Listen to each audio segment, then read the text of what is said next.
This is Mr. Elmhorst with the sixth grade math help video for adding and subtracting fractions with unlike denominators. We're going to look at the two fractions that are given, and we're going to stack them and then work them from left to right to find the common denominator. That one was too big. So using the denominator, we have 6 18ths. And if we make an equivalent denominator, if we double this, we got 10 out of 12 or 15 out of 18. So there's our common denominator of 18ths. So now we can add that. We have 18ths and 18ths. Add your numerators. That will give us 16 out of 18. And then we simplify. Because these are both even numbers, we can divide by 2, and that's going to give us 8/9 simplified. So looking at number 2, we have 7/15 and we have 1/5. Because they are unlike denominators, we're going to have to change this one, 1/5. We can double it, that's 2/10, or triple it, we're going to have 3/15. So now that we have a common denominator of 15ths, we can go up above, now subtract 7 minus the parts. 7 minus 3 is going to give us 4/15. There is no common multiple between 4 and 15, so then we would be done right there. Number 3 is a little bit trickier. We have different denominators. We have 16 and 12s. They don't have a direct common multiple between one and the other, so we're going to have to step it out. So if we double 16, we get 32. So 9, 18, 27. And then we have 12, 24, 32, 48. That's 5, 10, 15, 20. So we go down to the bottom, we have common denominators of 48ths. Now we can subtract 27 minus 20 over 48. So we are subtracting these two fractions. 27 minus 20 is going to be 7/48.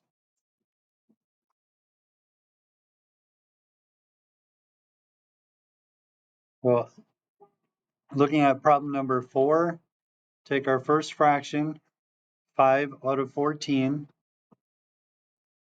and then our second fraction, 2 out of 21. So if we double 2 out of 21, we're going to get 4 out of 42. So it looks like we have a common denominator of 42. And if we double 5 out of 14, we get 10 out of 28. And then we triple it, we have 15 out of 42. So it looks like we are ready to subtract. We have 4 out of 42.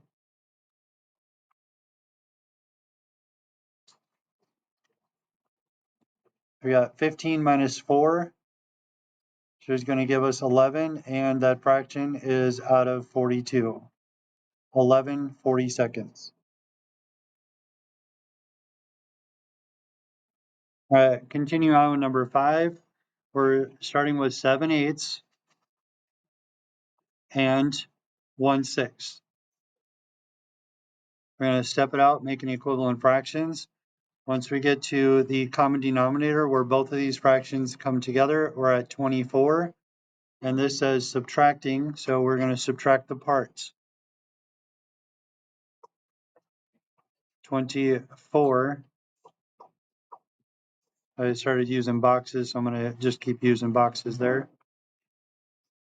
So we have 21 parts out of 24. Then we're going to subtract the numerators, and that will give us 17 left over out of 24.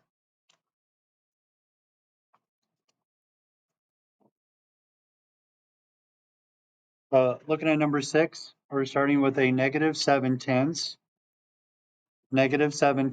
and then we have a 4/15. However, this says subtracting, and because we have a negative out front, we can actually do keep, change, follow our integer rules. So we have 7 negatives and 4 negatives, and we're seeing how many do we have altogether. So it looks like 30 is our common denominator.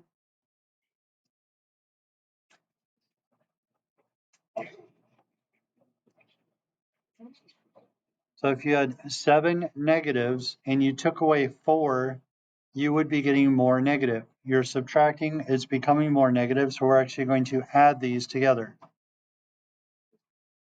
So 21 plus 8 is going to give us 29 out of 30.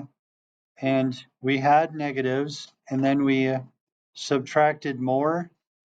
We subtracted, we took it away, so we got more negative. So this would be negative 29/30 altogether. Number 7, subtracting negatives. We're going to follow our integer rules. Subtracting negatives means you're getting more positives. If you take away negatives, you're getting more positives. So we're going to take our fraction 5/6 and 3/4 and step it out in its multiples to see which is the common denominator. And it looks like 12ths would be the common denominator. And taking away negatives means we're getting more positive. So we're going to add 9/12. So adding these together, we're going to get 10 parts plus 9 parts for a total of 19/12. Can we get a whole number out of that? So we're going to divide 19 divided by 12 is one whole number. We get one whole number, and then we subtract, we're left with 7. We should end up with 7/12 once we combine those two fractions.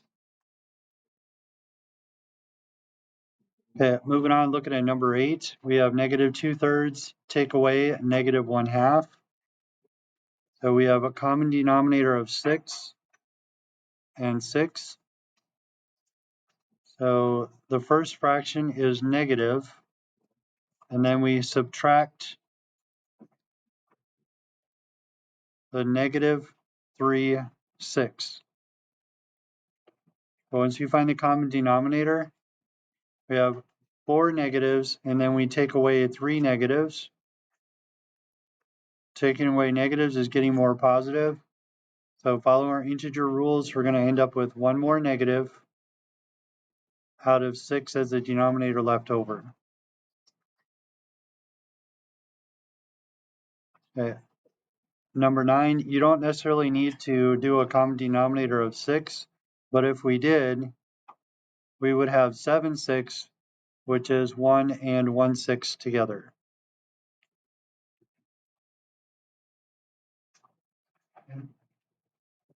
One as a whole number turned into a fraction is going to give us 4 out of 4, 4/4. We have a common denominator of 4, so now we can subtract the top. 4 minus 3 is going to give us 1/4.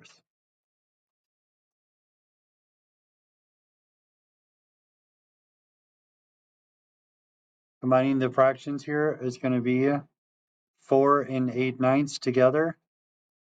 But if we found a common denominator, 4 would equal 36 ninths.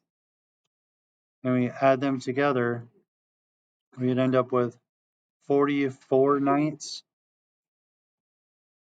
which would simplify to 4 8/9.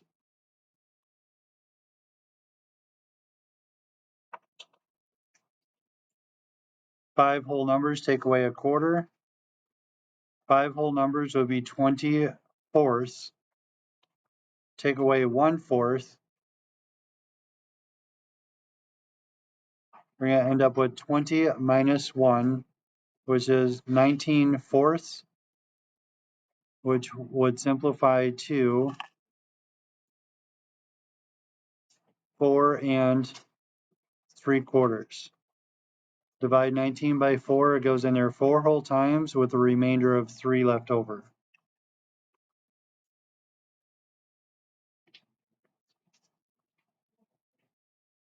Number 13, we have 3 fractions we need to find a common denominator for. We have thirds, 15ths, and fifths, 2/3, 4/15, and 1/5. So it looks like 3/15 and 10/15 is going to be our total.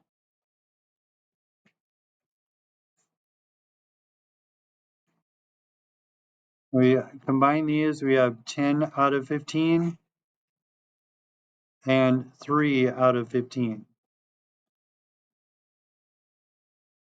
We add up all the numerators. It's going to give us 17/15, which simplifies to 1 whole number and then 2 left over.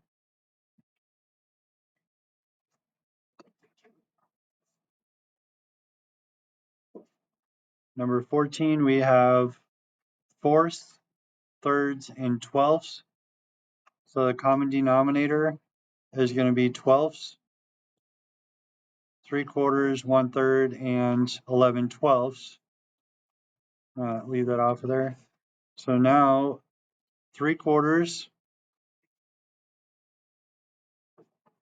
is 9/12 plus 1/3, which is 4/12 minus 11/12.